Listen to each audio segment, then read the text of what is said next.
அனைவருக்கும் வணக்கம். Welcome to our global tech தமிழுக்கு உங்கள் அன்புடன் வரவேற்கிறேன். இன்றைக்கி நம்ம பார்க்க போகிற விஷயம் வந்து டிஎன்பிஎஸ்சி மற்றும் யூபிஎஸ்சி தேர்வில் வந்து ப்ரிப்பேர் பண்ணுறவங்களுக்கு ரொம்ப யூஸ்ஃபுல்லாக இருக்கும். ஓகே, அதாவது பாலிட்டிக்ஸ் லக்ஷ்மிகாந்த் புக்கு. பாலிட்டிக்ஸில் பைபிள்னு சொல்லுவாங்க லக்ஷ்மிகாந்த் புக்கை. ஏன்னா இதில் வந்து எல்லா விஷயங்களும் பாலிட்டிக்ஸ் சம்மந்தமாக உள்ள எல்லா விஷயங்களும் இதில் வந்து கவர் பண்ணியிருப்பாங்க. சரி, நான் வந்து இந்த சாப்டரை வந்து ஸ்டெப் பை ஸ்டெப்பாக வந்து நான் எக்ஸ்பிளைன் பண்ணுறேன். அப்புறம் எல்லா சாப்டரும் நான் இனி வர செஷனில் வந்து நான் உங்களுக்கு எக்ஸ்பிளைன் பண்ணுறேன். ஓகே, நம்ம லெசனுக்குள்ளே போகலாம். ஃபஸ்ட் லெசன் என்னென்னு பார்த்தீங்கன்னா ஹிஸ்டாரிக்கல் பேக்ரவுண்ட். பாலிட்டிக் வந்து இந்தியாவில் எப்படி கான்ஸ்டியூஷன் ஃப்ரேம் பண்ணாங்க, என்னென்ன ஆக்ட்லாம் கொண்டு வந்தாங்க அப்படின்னு சொல்லி நான் இந்த லெசனில் வந்து உங்களுக்கு கிளியராக எக்ஸ்பிளைன் பண்ணுறேன். சரி, லெசனுக்குள்ளே போகலாம். இன்ட்ரோடக்ஷன் பார்த்தீங்கன்னா 1600வது வருஷத்தில் வந்து பிரிட்டிஷ் ஈஸ்ட் இந்தியன் கம்பெனியானது அப்ரூவல் கொடுத்தாங்க, நீங்கள் போய் இந்தியாவுக்கு போய் ட்ரேட் பண்ணுங்க அப்படின்னு சொல்லி. அதுக்கப்புறம் நிறைய விஷயங்கள் இங்கே நடந்தன. அதெல்லாம் ஹிஸ்ட்ரி கிளாஸில் வந்து நான் நடத்தும் போது சொல்கிறேன். இப்போ ஃபுல்லாக பாலிட்டிக்ங்கிறதுனால டைரெக்டாக நம்ம பார்க்கலாம் கிளாஸை. அப்புறம் 1857ஆம் ஆண்டு இங்கே நிறைய ரிவால்ட்டு எல்லாம் நடைபெற்றது. 1887 நடைபெற்ற ரிவால்ட்டில் வந்து பிரிட்டிஷ் தான் ஜெயித்தாங்க. அதுக்கப்புறம் ஈஸ்ட் இந்தியன் கம்பெனியோட ஆட்சி முறை வந்து சரியில்லை அப்படின்னு சொல்லி பிரிட்டிஷ் உள்ள கவர்மெண்ட் வந்து ஃபீல் பண்ணாங்க. அதனால் என்ன பண்ணாங்கன்னா 1858ஆம் ஆண்டு அவங்க வந்து டைரக்டர் கண்ட்ரோலை வந்து எடுத்துக்கிட்டாங்க இந்தியா மீது. அதுக்கப்புறம் நிறைய ஸ்டெப்ஸில் நடந்து அது வந்து கிளாஸில் பார்க்கலாம். ஸோ இந்த கான்ஸ்டியூஷன் இந்தியாவுக்கு வேணும்னு முதல்ல சொன்னவர் வந்து எம்என் ராய். அதுக்கப்புறம் 1946ஆம் ஆண்டு இந்த கான்ஸ்டியூஷன் அசம்பிளி வந்து ஃபார்ம் பண்ணாங்க. அப்புறம் ஜனவரி 26, 1950 குடியரசு தினம் அப்படின்னு சொல்கிறாங்கல்ல, அப்போ வந்து முழுவதும் இந்தியாவுக்குன்னு ஒரு அரசியல் அமைப்பு கான்ஸ்டியூஷன் ஆஃப் இந்தியா வந்து அமைக்கப்பட்டதுன்னே சொல்லலாம். சரி, ஃபஸ்ட்டு கொண்டு வந்த ரூல் என்னன்னு பார்த்தீங்கன்னா ரெகுலேட்டிங் ஆக்டு 1773. இந்த ரெகுலேட்டிங் ஆக்ட் வந்து எதுக்கு கொண்டு வந்தாங்கன்னு பார்த்தீங்கன்னா 1600 வந்து இந்த கம்பெனி இங்கே ட்ரேட் பண்ண வந்தது. அதுக்கப்புறம் இங்கே வந்து கம்பெனியானது இங்கே உள்ள இந்தியாவில் உள்ள பொருளெல்லாம் எடுத்துகிட்டு போய் இங்கே உள்ள பொருளெல்லாம் எடுத்துகிட்டு போய் அங்கே வந்து அதிகமாக வந்து அதிக விலைக்கு விற்றாங்க. இதை பார்த்துருந்தாங்க இந்த கவர்மெண்ட். இவங்க வந்து ரொம்ப ஊழல் பண்ணுற மாதிரி இருக்குது, அதனால் கம்பெனியை வந்து நமக்கு கீழே கொண்டு வரணும், அப்படி இருந்தால் தான் ஒழுங்கான ஆட்சி முறை நடக்கணும்னு எண்ணாங்க. சரி, அதெல்லாம் ஒழுங்குமுறைப்படுத்துறதுக்காக அங்கே ஒரு சட்டம் கொண்டு வந்தாங்க. அதுதான் ரெகுலேட்டிங் ஆக்ட் 1773 கொண்டு வந்த ஒரு ஆக்ட்னு சொல்கிறாங்க. இதன்படி என்ன பண்ணாங்கன்னா வெஸ்ட் பெங்காலில் பெங்காலில் வந்து ஒரு கவர்னர் வந்து வேணும் அப்படின்னு சொல்லி அங்கே வந்து கவர்னரை வந்து அப்பாயின்ட் பண்ணுறாங்க. அவர் பேர் வந்து வாரன் ஹாஸ்டிங். ஏன் பெங்கால்னு எடுத்துக்கிட்டாங்கன்னு பார்த்தீங்கன்னா அப்போ உள்ள கண்டிஷனில் அதிகமான ட்ரேடு பெங்காலில் வந்து நடந்தது அப்படின்னு சொல்கிறாங்க. சரி, இதுக்கப்புறம் பார்த்தீங்கன்னா அங்கே ஒரு சுப்ரீம் கோர்ட் கல்கட்டா வந்து பெங்கால் சைடில் இருக்குது. அங்கே வந்து ஒரு சுப்ரீம் கோர்ட்டை வந்து இவங்க வந்து எஸ்டாப்ளிஷ்மெண்ட் பண்ணுறாங்க. ஒரு சீஃப் ஜஸ்டிஸ், அப்புறம் அதர் ஜட்ஜஸ். சீஃப் ஜஸ்டிஸ்னால் ஒன்றும் கிடையாது, தலைமை ஜட்ஜஸ். அதுக்கு கீழே 3 வந்து அவங்களுக்கு துணை ஜட்ஜஸ் அப்படின்னு சொல்லி ஒரு 4 பேர் அப்பாயின்மெண்ட் பண்ணுறாங்க. இது எதுக்கு கொண்டு வந்தாங்கன்னா அவங்களோட ட்ரேடை வந்து ஒழுங்குமுறைப்படுத்தணும், லஞ்சம் அந்த மாதிரி இருக்கக்கூடாதுங்கிறதுக்காக இந்த கம்பெனி ரூல் வந்து கொண்டு வந்தாங்க. சரி, பிட் இண்டியன் ஆக்ட். பிட்டுங்கிற இந்தியன் ஆக்டுங்கிறது வந்து பிட்டுங்கிறது ஒரு நேமு, அவர் கொண்டு வந்த ஆக்ட், அதனால் இந்த பிட் இண்டியன் ஆக்ட்னு வந்து சொல்கிறாங்க.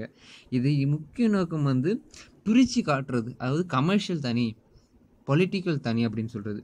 அதாவது வணிகம் சம்மந்தது வந்து தனியாகவும், பொலிட்டிக்கல் அதாவது இந்த அரசியல் நடத்துகிறாங்களே அவங்கள வந்து தனியாகவும் இந்த ஆக்ட் வந்து பிரித்து காட்டுனுச்சு. இதுக்கு வந்து 2, அதாவது court of director and board of கண்ட்ரோல்னு 2த்துக்கும் 2 விதமாக வந்து ஒரு அமைப்பை வந்து உருவாக்குனாங்க. போர்ட் ஆஃப் கண்ட்ரோல் வந்து பாலிட்டிக்கை வந்து கண்ட்ரோல் பண்ணுற மாதிரியும், கோர்ட் ஆஃப் டைரக்டர் வந்து கமர்ஷியலை வந்து கண்ட்ரோல் பண்ணுற மாதிரியும் ஒரு 2 அமைப்பாக உருவாக்குனாங்க. இதுதான் இந்த முக்கியமான இந்த ஆக்டோட ஸ்பெஷல்னு சொல்லலாம். சரி, அதுக்கப்புறம் நீங்கள் பார்த்தீங்கன்னா சார்ட்டர் ஆக்ட் ஆஃப் 1833. இந்த ஆக்டோட முக்கிய நோக்கம் என்னன்னு கேட்டிங்கன்னா சென்ட்ரலைசேஷன் பண்ணுறது. அதுக்கு மீனிங் என்னென்னா முன்னாடி இருக்கிறது வந்து பெங்கால் தனி, அப்போ இருந்த சென்னை மദ്രാஸ் தனி, அப்படின்னு பிரித்து எல்லாம் பாட்டாக பிரிஞ்சு இருந்தது. இந்த எல்லா மாகாணமும், அதாவது எல்லா ஸ்டேட்டையும் ஒன்றா வந்து பிரிட்டிஷ்க்கு கீழே கொண்டு வர மாதிரி இது கொண்டு வந்தாங்க. தனித்தனியாக பிரிஞ்சு கிடந்த ஒன்றை எல்லாத்தையும் இணைச்சி ஒன்றா கொண்டு வர்றது தான் இந்த ஆக்டோட ஸ்பெஷல்னு சொல்லலாம். இதுக்கு படி பார்த்திங்கன்னா வில்லியம் பென்டிங் வந்து கவர்னர் ஜெனரலாக வந்து நியமிக்கப்பட்டாங்க. இப்போ கொஷினில் கேட்கலாம், ஹூ இஸ் த யார் வந்து இந்தியாவோட ஃபஸ்ட்டு கவர்னர் ஜெனரல்னு கேட்டாங்கன்னா நீங்கள் பென்டிங் தான் கேட்கணும். யார் வந்து கவர்னர் ஜெனரல் ஆஃப் ஃபஸ்ட்டு அப்படின்னு கேட்டு பெங்கால்னு ஸ்டேட்டு வைஸாக கேட்கும்போது நீங்கள் வந்து வாரன் ஹாஸ்டிங்கை சொல்லணும். அதுக்கப்புறம் முக்கியமான பவர் வந்து லெஜிஸ்டிக்ஸ் பவருக்கு வந்து கொடுத்தாங்க. அப்புறம் இந்த ஆக்ட் மூலமாக வந்து சிவில் சர்வெண்ட், இப்போ ஐஏஎஸ் ஐபிஎஸ் ஆஃபீஸ்ன்னு சொல்கிறாங்கல்ல, அவங்கள வந்து நேரடியாக தேர்ந்தெடுக்கணும் அப்படின்னு அங்கே அந்த எக்ஸாம் முறையை வச்சு தேர்ந்தெடுக்கணுங்கிறதுலாம் இங்கே தான் ஆரம்பிக்கப்பட்டது. அப்புறம் சார்ட்டர் ஆக்ட் 1853. இந்த ஆக்டோட முக்கிய நோக்கம் என்னென்னா, 2 கவுன்சிலிங் வந்து பிரிச்சுட்டாங்க. லெஜிஸ்டிக் கவுன்சிலிங் தனியாகவும் எக்ஸிக்யூட்டிவ் கவுன்சில் தனியாகவும். இப்போ லெஜிஸ்டிக் எக்ஸிக்யூட்டிவ் கவுன்சிலாம் ஒன்றும் கிடையாது. இப்போ எம்எல்ஏ எம்பிலாம் இருக்காங்களா, அது வந்து லெஜிஸ்டிக்கு. அப்புறம் அந்த எக்ஸிக்யூட் பண்ணுறது, லைக் இந்த பிரசிடெண்ட்டு இவங்களாம் சொல்கிறாங்களே எக்ஸிக்யூட் பண்ணுறாங்கன்னு, அதெல்லாம் தனியாக பிரிச்சுட்டாங்க. முன்னாடி வந்து எல்லாம் ஒரே அமைப்பாக இருந்தது, தனியாக இந்த ஆக்ட் மூலமாக பிரித்து அவங்களோட வேலையை தனித்தனியாக கொடுத்துட்டாங்க. அப்புறம் இந்த ஆக்டுக்கு அப்புறம் வந்து மேக்லாய் கமிட்டி வந்து 1854 வந்து ஆரம்பிக்கப்பட்டது. இந்த கமிட்டி எதுக்குன்னா, இந்த கமிட்டி மூலம் வந்து சிவில் சர்வெண்ட் எக்ஸாமினேஷன் மூலம் பீப்புளை தேர்ந்தெடுக்கிறவங்க ஒழுங்குமுறைப்படுத்தணுங்காக இந்த கமிட்டி வந்து உருவாக்கப்பட்டது. அப்புறம் சென்ட்ரல் லெஜிஸ்டிக் கவுன்சில் வந்து லோக்கல் பீப்புளை வந்து அப்பாயின்மெண்ட் பண்ணணுங்கிறது இந்த ஆக்ட் மூலமாக சொன்னாங்க. இதுக்கு முன்னாடி வந்து இந்தியன் பீப்புள் வந்து அந்த கவுன்சிலில் வந்து வேலை செஞ்சுக்கிட்டே இருந்ததில்லை. இந்த ஆக்ட் மூலம் தான் இந்தியன் பீப்புளும் அந்த அந்த அமைப்புக்குள்ளே வந்து ஒர்க் பண்ணணுங்கிற ஒரு முறையை வந்து கொண்டு வந்தாங்க. த க்ரௌன் ரூல். முக்கியமான விஷயம் நடந்தது வந்து 1857 வந்து கலகம் ஏற்பட்டது. இதில் வந்து எல்லா நபர்களும் வந்து பங்கேற்றாங்க. அப்புறம் இதில் வந்து பிரிட்டிஷ் தான் ஜெயிச்சது. இதுக்கப்புறம் வந்து ஈஸ்ட் இந்தியன் கம்பெனியை வந்து ஆக்ட் மூலம் கண்ட்ரோல் பண்ணாமல் எல்லாத்தையும் கவர்மெண்ட்டுக்கு கீழே நேராக பிரிட்டிஷை நேரடியாக வந்து இங்கே ஆட்சி முறை பண்ணுற மாதிரி அவங்க பார்த்துக்கிட்டாங்க. அப்புறம் கவர்னர் ஜெனரல்னு சொல்லிட்டு இருந்த ஒரு பொசிஷன் மாதிரி அவங்கள வந்து வைசிராய்னு சொல்லிக்கிட்டு மாற்றினாங்க. வைசிராய், இந்தியாவோட ஃபஸ்ட்டு வைசிராய் யாருன்னு கேட்டிங்கன்னா லார்டு கன்னிங். அப்புறம் இந்த ஆக்ட் மூலமாக board of control of director அப்படின்னு சொல்லுவாங்கள்ல, அந்த முறையானது வந்து அபாலிஷ் பண்ணாங்க. இந்த ஆக்ட் மூலமாக 15 மெம்பர்ஸ் வந்து கவுன்சிலில் வந்து ஆட் பண்ணாங்க. இவங்க வந்து செக்ரட்டரி ஆஃப் ஸ்டேட்டுங்கிற ஒரு அமைப்போடு சேர்ந்து வந்து ஒர்க் பண்ணணும். இந்த செக்ரட்டரி ஆஃப் ஸ்டேட்டுங்கிறவங்க யாருன்னு பார்த்தீங்கன்னா, அந்த கவுன்சில் ஆஃப் சேர்மன் சொல்கிறோம்ல, சேர்மன் ஆஃப் த கவுன்சில், அவங்கள வந்து தேர்ந்தெடுப்பாங்க. இப்போ வைஸ்ராய் தான் கவுன்சில் ஆஃப் சேர்மன் வச்சுக்கோங்க. அவங்கள வந்து இந்த செக்ரட்டரி ஆஃப் ஸ்டேட் வந்து ஓட்டு போட்டு இந்த வைஸ்ராய் வந்து நமக்கு தேவை, இவங்க தான் நமக்கு வந்து லீடர் பண்ணணும் அப்படிங்கிற முறையை வந்து தேர்ந்தெடுக்கிற முறை தான் இதெல்லாம் சொல்கிறாங்க இங்கே. Future of the act 1861. இந்த ஆக்ட் எதுக்கு கொண்டு வந்தாங்கன்னா, இதுக்கு முன்னாடி வந்து பங்கேற்றுக்கலாம் அப்படின்னு சொன்னாங்க. இந்த ஆக்ட் மூலமாக இந்தியன் மெம்பரும் ஒரு லா மேக்கிங் ப்ராசஸில் வந்து அவங்க வந்து பங்கேற்கலாம், லாவை வந்து மேக் பண்ணலாம் அப்படின்னு சொல்கிற ஒரு ப்ராசஸ் வந்து இந்த ஆக்ட் மூலம் தான் சொன்னாங்க. இதுக்கு முன்னாடி வந்து இந்தியா பீப்புள் வந்து அங்கே இருப்பாங்க, பேருக்கு இருப்பாங்க. ஆனால் இந்த ஆக்ட் மூலம் என்ன பண்ணாங்கன்னா, இந்தியன் பீப்புளே வந்து ஒரு லா வந்து மேக் பண்ணலாம் அப்படின்னு ஒரு முறையை வந்து இங்கே வந்து பயன்படுத்தினாங்க. அப்புறம் லெஜிஸ்லேட்டிவ் கவுன்சில் வந்து நார்த் வெஸ்ட் ஃப்ரண்டேர் ப்ராவின்சஸ் பஞ்சாபுக்கும் வந்து அறிமுகப்படுத்தினாங்க. முன்னாடி நம்ம பெங்கால் பார்த்தோம், அப்புறம் மெட்ராஸ் பார்த்தோம். அது இதுக்கப்புறம் வந்து இந்தமாரி மாகாணங்களையும் கவுன்சில் வேணும் தனித்தனியாக அப்படின்னு சொல்லி எக்ஸ்பேண்ட் பண்ணாங்க. அப்புறம் இந்த ஆக்ட் மூலமாக வீட்டோ பவர்னு சொல்லுவாங்கள்ல, வைசிராய்க்கு வந்து ஒரு தனி பவர் உண்டு. அவர் வந்து ஆர்டினன்ஸ் பவர்னு சொல்லுவாங்க. இப்போ நடந்ததில்ல, அதாவது அவருக்கு தனி உரிமை இருக்கும். நீங்கள் வந்து ஆர்டினன்ஸ் உருவாக்கலாம், தனியான திடீர்னு ஒரு சட்டத்தை வந்து உருவாக்கலாம், எதுவாக இருந்தாலும் ஒரு விஷயங்களை வந்து மாற்றி அமைக்கலாம்ங்கிற ஒரு உரிமை வந்து வைசிராய் கீழே இருந்தது. இந்த ஆர்டினன்ஸ் சட்டம் வந்து 6 மாதத்துக்குள்ளே வந்து இருக்கும். அதுக்கப்புறம் வந்து ஒரு கவுன்சில் மெம்பர்லாம் சேர்ந்து இதை வந்து அப்ரூவ் பண்ணணுங்கிற முறை தான் இது. 1892 வந்து என்ன நடந்ததுன்னா, ஒரு ஆக்ட் வந்து ஃபார்ம் பண்ணாங்க. இந்த ஆக்டின் படி பார்த்தீங்கன்னா, இருக்கிற லெஜிஸ்லேட்டிவ் மெம்பர்னு சொன்னேன்னே, அந்த மெம்பரை வந்து அவங்களோட எண்ணிக்கை வந்து அதிகப்படுத்தினாங்க. அப்புறம் இந்த எண்ணிக்கை எதுக்காகன்னு பார்த்தீங்கன்னா, பட்ஜெட்டை டிஸ்கஸ் பண்ணது. இந்தியாவோட பட்ஜெட் எவ்வளோ, அதோட நிறை குறைகளை வந்து இதில் வந்து டிஸ்கஸ் பண்ணணும். இந்த டிஸ்கஸ் பண்ணுற உரிமை வந்து லெஜிஸ்லேட்டிவ் மெம்பருக்கு வந்து உரிமை இருக்குங்கிறது இந்த ஆக்ட் மூலமாக சொன்னாங்க. அப்புறம் 1909 வந்து எதுக்கு சொன்னாங்கன்னா, சேம் அஸ் தான் முன்னாடி பார்த்த மாதிரி தான், லெஜிஸ்லேட்டிவ் கவுன்சில் மெம்பரை வந்து சென்ட்ரலில் வந்து 16லேருந்து 60க்கு வந்து இன்க்ரீஸ் பண்ணாங்க. இதுவும் பட்ஜெட்டை டிஸ்கஸ் பண்ணுறது, அப்புறம் பட்ஜெட்டை எதிர்த்து கொஷின் கேட்குறது, அப்புறம் ரெசல்யூஷன் பாஸ் பண்ணி இந்த பட்ஜெட் வந்து போகணுமா வேணாம்ங்கிறத முடிவு பண்ணுறது, எல்லாத்தையும் இதுக்கு கீழே வந்து கொண்டு வந்தாங்க. அப்புறம் ஃபஸ்ட்டு எக்ஸிக்யூட்டிவ் கவுன்சிலில் வந்து மெம்பர் வேணும் அப்படின்னு சொல்லி இந்தியாவிலேருந்து மெம்பர் தேர்ந்தெடுக்கலாம் அப்படின்னு சொல்லி இந்த ஆக்ட் வந்து சொல்கிறது. முன்னாடி நம்ம பார்த்தது வந்து லெஜிஸ்லேட்டிவ் கவுன்சிலில் வந்து இந்தியன் மெம்பர் வந்து ஆட் பண்ணாங்கிற உரிமையெல்லாம் பார்த்தோம். இந்த 1909க்கு கீழே வந்து என்ன சொல்கிறாங்கன்னா, எக்ஸிக்யூட்டிவ் ஆஃப் கவுன்சிலும் இந்தியன் மெம்பர் வந்து பங்கு பெறலாம் அப்படிங்கிறத இங்கே சொல்கிறாங்க. சத்யேந்திர பிரசாத் சிங்கா தான் ஃபஸ்ட்டு வந்து மெம்பராக இருந்தது. இவர் ஒரு லா மெம்பர்னு சொல்கிறாங்க. லா மெம்பர்னா சட்டத்தை வந்து எழுதுறது, உருவாக்கலாம் அந்த மாதிரி. அப்புறம் இந்த 1909 வந்து முஸ்லீமுக்கு வந்து செப்பரேட் எலக்ட்ரோடு வந்து கொண்டு வந்தாங்க. செப்பரேட் எலக்ட்ரோடுங்கிறது என்னென்னா, முஸ்லீம் மக்களை வந்து முஸ்லீம் பீப்புளே வந்து ஓட்டு போட்டு தேர்ந்தெடுக்கிறது அப்படிங்கிறத இங்கே கொண்டு வந்தாங்க. கவர்மெண்ட் ஆஃப் இந்தியன் ஆக்ட் 1919, இந்த ஆக்ட் மூலமாக என்ன சொன்னாங்கன்னு பார்த்தாங்கன்னா, சென்ட்ரல் கவர்மெண்ட்டு தான் இதுக்கு முன்னாடி வந்து எல்லா பவரும் வந்து வச்சுக்கிட்டு இருந்தது. இந்த ஆக்ட் மூலம் என்ன சொன்னாங்கன்னா, முக்கியமான விஷயங்களை மட்டும் சென்ட்ரல் கவர்மெண்ட் வந்து பார்த்துக்கிட்டோம், ப்ரொவின்ஷியல் அவங்களுக்கு தேவையானதை அவங்களே முடிவு பண்ணிக்கிட்டுன்னு சொல்லி இந்த ஆக்ட் வந்து கொண்டு வந்தாங்க. இதன் கீழே வந்து என்னென்ன வந்து கொண்டு வந்தாங்கன்னா, ட்ரான்ஸ்ஃபர் சப்ஜெக்ட்டு, ரிசர்வ் சப்ஜெக்ட்டு அப்படின்னு சொல்லி கொண்டு வந்தாங்க. ட்ரான்ஸ்ஃபர் சப்ஜெக்ட்னா ஒன்றும் கிடையாதுங்க. அவங்க வந்து முன்னாடி லெஜிஸ்லேட்டிவ் கவுன்சில், எக்ஸிக்யூட்டிவ் கவுன்சில்னு 2 இருந்ததா, லெஜிஸ்லேட்டிவ் எக்ஸிக்யூட்டிவ் 2 கவுன்சிலும் சேர்ந்து பேசி வந்து ஒரு முடிவு எடுத்தால் அது ட்ரான்ஸ்ஃபர் சப்ஜெக்ட் கீழே வந்துச்சு. அதுவே ரிசர்வ் சப்ஜெக்ட்னு பார்த்தீங்கன்னா, எக்ஸிக்யூட்டிவ் கவுன்சிலில் மட்டும்தான் கலந்து பேசிக்கிட்டாங்க. லெஜிஸ்லேட்டிவ் கவுன்சில் வந்து தேவையில்லை, இந்த விஷயத்துக்கு லெஜிஸ்லேட்டிவ் கவுன்சில் தேவையில்லை அப்படின்னு முடிவு பண்ணிட்டாங்க. இது எது மாதிரி இருக்குன்னு சொன்னீங்கன்னா, இப்போ சென்ட்ரல் கவர்மெண்ட் வந்து ஸ்டேட் கவர்மெண்ட்டை வந்து கேட்கும் சில விஷயங்களை. இப்போ பார்டர் பிரிச்சுக்கிறது, தமிழ்நாடோட பார்டர் இது தான் அப்படின்னு சொல்லி பிரிச்சுக்கணுன்னா அவங்க வந்து இங்கே கேட்கணும்.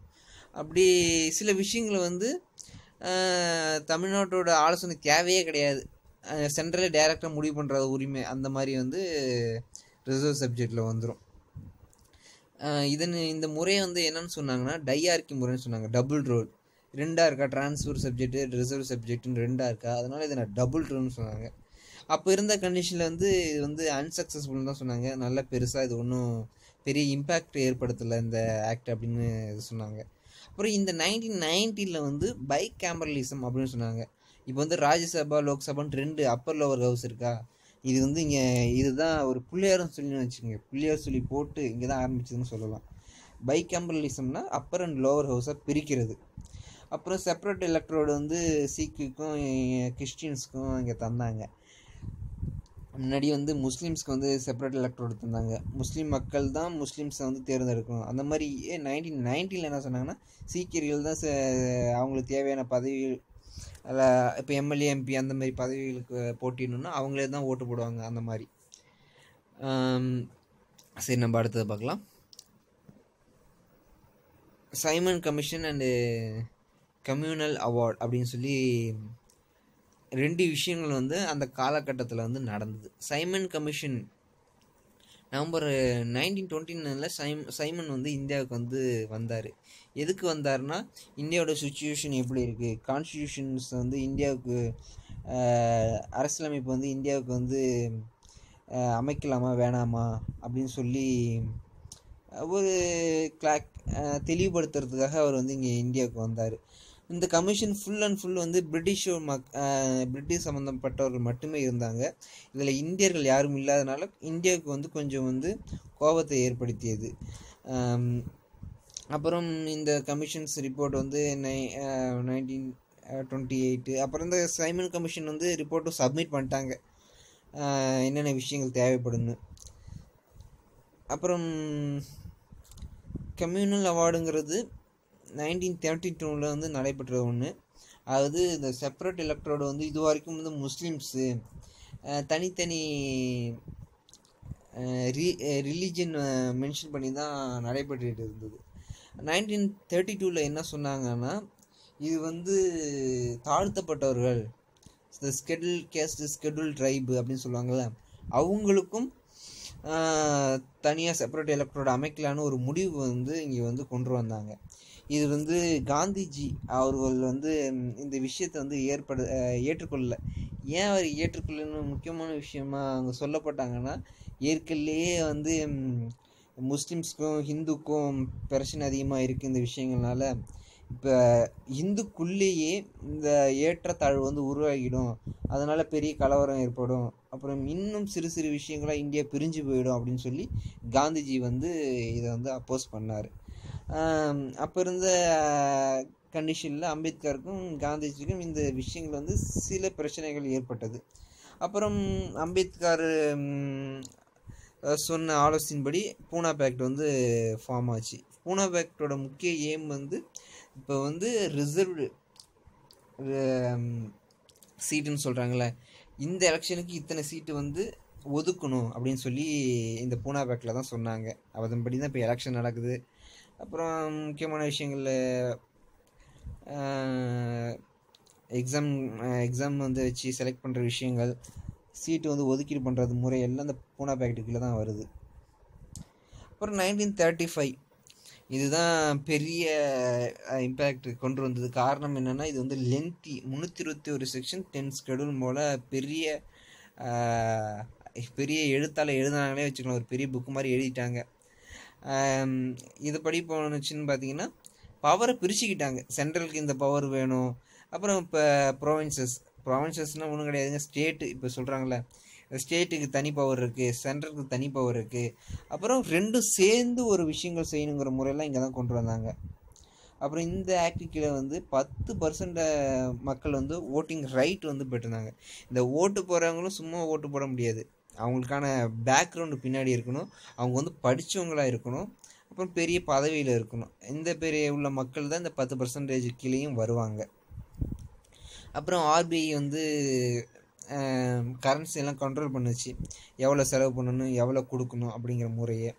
அப்புறம் ஃபெடரல் கோர்ட் செட்டப். ஃபெடரல் கோர்ட்டுனா ஒன்றும் கிடையாதுங்க, இந்த 2 காமன் கோர்ட்டு, சென்ட்ரலுக்கும் ப்ரொவின்சஸ்க்கும் ஏதாச்சும் பிரச்சனை வந்துச்சுன்னா அந்த விஷயங்களை வந்து 2 கலந்து பேசி ஒரு கோர்ட்டில் வந்து முறையிடுவாங்க. அதுதான் ஃபெடரல் கோர்ட்டுன்னு சொல்கிறாங்க. Indian independence act 1947. இந்தியாவுக்கு நிறைய பிரச்சனை. 1946 வந்து கான்ஸ்டிடியூஷன்ஸ் அசம்பிளி வந்து கொண்டு வந்து கான்ஸ்டிடியூஷன் அமைக்கணும்னு சொல்லி ஒரு முடிவு கொண்டு வந்தாங்க. அதன்படி இந்தியன் இண்டிபெண்டன்ஸ் ஆக்ட் வந்து 1947 வந்து இந்தியனுக்கு வந்து சுதந்திரம் கொடுக்கலாம் அப்படின்னு இங்கே வந்து முடிவு பண்ணாங்க. இந்த ஆக்ட் மூலம் பிரிட்டிஷோட ரூல் வந்து முடிஞ்சிருச்சு, இனிமேல் நாங்கள் வந்து இந்தியாவோட ரூல் பண்ணலை அப்படிங்கிற ஒரு முறையை கொண்டு வந்தாங்க. அப்புறம் இந்தியாவும் பாகிஸ்தானும் பிரிச்சுங்க, தனித்தனி விஷயங்கள் தனித்தனி நாடுகளாக பிரிச்சுக்கணும் அப்படிங்கிற ஒரு முறையும், அப்புறம் வந்து பிரின்ஸ்லின்னு போட்டேன் சாரி, பிரின்ஸ்லி ஸ்டேட்டுக்கு வந்து தனி உரிமை கொடுத்துருக்காங்க. நீங்கள் வந்து பாகிஸ்தான் கூடயும் சேரலாம், அதே நேரத்தில் நீங்கள் வந்து இந்தியாவு கூடயும் நீங்கள் வந்து சேரலாம் அப்படின்னு சொல்லி அவங்களுக்கான உரிமையை வந்து அவங்கள்ட்டே கொடுத்துட்டாங்க. அப்புறம் லார்ட் மவுண்ட் பேட்டன் வந்து ஃபஸ்ட்டு கவர்னர் ஜெனரல். அப்புறம் இந்தியா சுதந்திரம் ஆன பிறகு இந்தியா வந்து கேட்டுக்கிட்டாங்க, நாங்கள் வந்து ஒரு கரெக்டான ஸ்ட்ரக்சரை வந்து ஆர்கனைசேஷன் வந்து அமைக்கிற வரைக்கும் நீங்களே வந்து தொடர்ந்து வந்து கவர்னர் ஜெனரலாக இருங்க இங்கே அப்படின்னு சொன்னதுக்கு இதன்படி வந்து ஓகே நான் இருந்துக்கிறேன் அப்படின்னு லார்டு மவுண்ட் பேட்டன் வந்து சொல்லிட்டாரு. அப்புறம் இதெல்லாம் போட்டு அப்புறம் 2 வருஷம் இந்த கான்ஸ்டியூஷன் வந்து எல்லா விஷயங்களும் கலந்து யோசித்து 1950 ஜனவரி 26வது வருஷம் வந்து இந்தியாவுக்கான ஒரு முழு அரசியலமைப்பை வந்து உருவாக்குனாங்க. தேங்க்ஸ் ஃபார் வாட்சிங். என்னுடைய சேனலை வந்து நீங்கள் சப்ஸ்கிரைப் பண்ணுங்கள். நான் இனி வர காலங்களில் வந்து எல்லா வீடியோங்களும் வந்து சாப்டர் வைஸாக நான் உங்களுக்கு எக்ஸ்பிளைன் பண்ணுறேன். தேங்க்யூ. மறக்காமல் கமெண்ட் பண்ணுங்கள், ஏதாச்சும் தப்பாக சொல்லியிருந்தாலோ இல்லை எப்படி எடுக்கணும்னு உங்களுக்கு